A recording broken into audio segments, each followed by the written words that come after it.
Et dans ce désert, on m'a parlé de villes oubliées.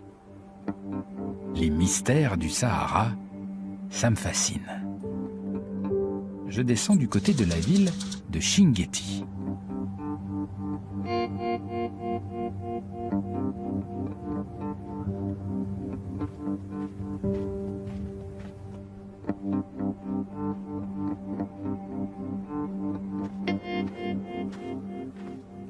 En fait, la Mauritanie, c'est le pays des cités englouties. Englouties par les sables qui avancent comme ça, inexorablement. Ça paraît incroyable, mais là, quelque part, sous ces dunes, il y a une ville qui s'appelait Abver, qui avait été fondée au 8e siècle. Et ça a été une lente agonie, elle a disparu sous les dunes, jusqu'au XIIIe siècle à peu près, où on a reconstruit une nouvelle ville qui est là, juste en face, qui s'appelle Chinguetti. C'était une ville très vivante, c'était un gros centre spirituel, culturel, c'était sur la route des caravanes. Et si vous regardez bien, elle aussi est envahie par les sables. Et donc du coup, on a construit une 3e ville qui est là, la nouvelle Chinguetti. Dans les ruines de la 2e ville, l'ancienne Chinguetti, celle qui s'ensable inexorablement, il y a tout un tas d'indications qu'on ne s'attend pas trop à trouver là. Un peu partout, disséminées dans la ville et le sable, il y a des bibliothèques. Certains appellent Chinguetti la Sorbonne du désert.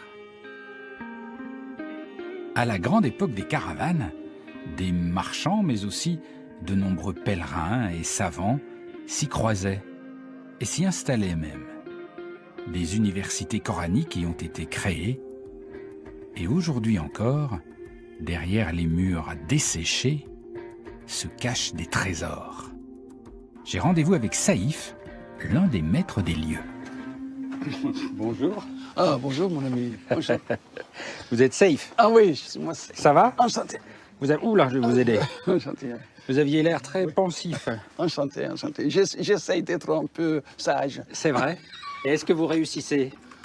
Je pense. C'est vrai? Je sais. Ah, donc j'ai un vrai sage en face de moi. On essaye d'être sage toujours. Mon Dieu. Enchanté. Ben, enchanté. Enchanté. Et alors, c'est votre bibliothèque ici? Ah oui, c'est chez nous, c'est la fondation de la famille Ahmed Mahmoud. On a le droit d'aller voir? Avec la clé ou sans la clé? Ah ben comme vous voulez. Moi, l'essentiel, c'est que je puisse rentrer. Je pense qu'il faut y trouver une clé. Ah, c'est la clé, ça? Ah oui. Ah, mais elle est incroyable, cette clé. Mais elle date de quand, cette clé? 1264, au moins. 1264? Au moins. C'est dingue que ça servait de brosse à dents aussi, ou pas? Non, sûrement pas une brosse à dents. On essaie? Oui. Bismillah. Bismillah.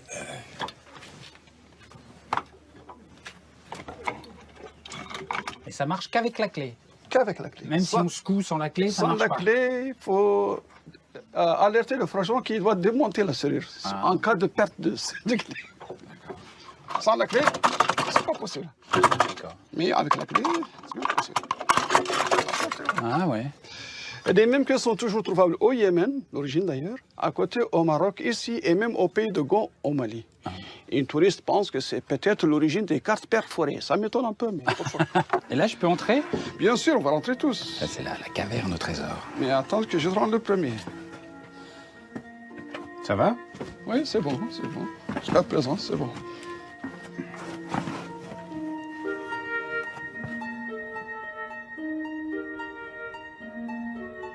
Je vous propose d'ouvrir la porte cette fois. Je mets dessous? Non, à l'intérieur. À l'intérieur, là.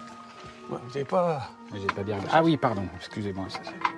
Il faut chasser les pointes qui empêchent les pêches de coulisser. Donc, mais bravo, vous avez fait, c'est bien. Bravo. Ah, c'est pas mal. Ah, vous avez fait la porte. Tant mieux.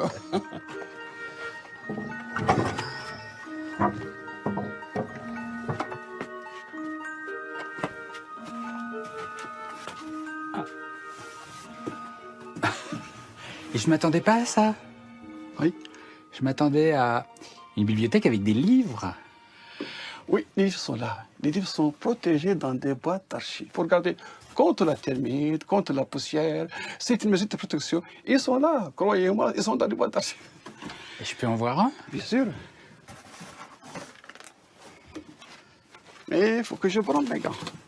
Vos gants, pourquoi? Oui, c'est dans le plaisir. Il faut préserver le patrimoine encore. Il ne faut pas toucher sans les gants parce que c'est très très fragile.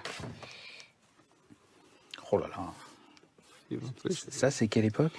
Celui-là, c'est un livre lithographié. Ce sont des textes gravés sur la pierre et pressés sur le papier. C'est l'ancêtre de l'imprimerie? Oui, à peu près. C'est l'intermédiaire entre l'imprimante et le manuscrit. Et là, vous avez un peu scientifique, c'est astronomie, ce sont les constellations, le cancer, la balance. Bien sûr, avant Galilée, avant Copernic, on savait tout déjà.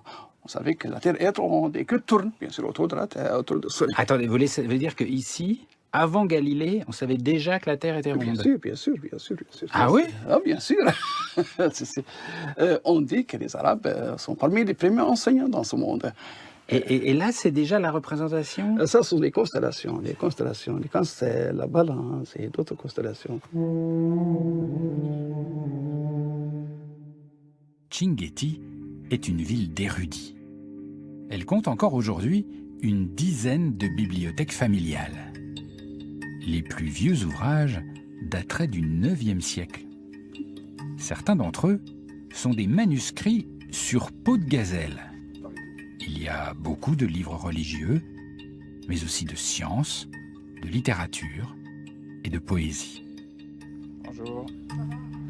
Saïf me fait voyager de bibliothèque en bibliothèque, dans un passé incroyablement riche, au cœur de cette cité rongée par les sables.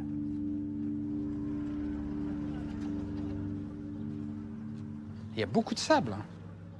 Oui, les lieux sont beaucoup ensablés. Et que vont devenir les livres si c'est englouti par le sable? Vous allez les mettre à l'abri quand même? Oui, on essaie de mettre les abris avec des moyens de bord. Les moyens de bord, c'est quoi? C'est des scanners, c'est des boîtes d'archives, même pourquoi pas des armoires. Mais pour mieux protéger, vraiment, il faut faire de plus.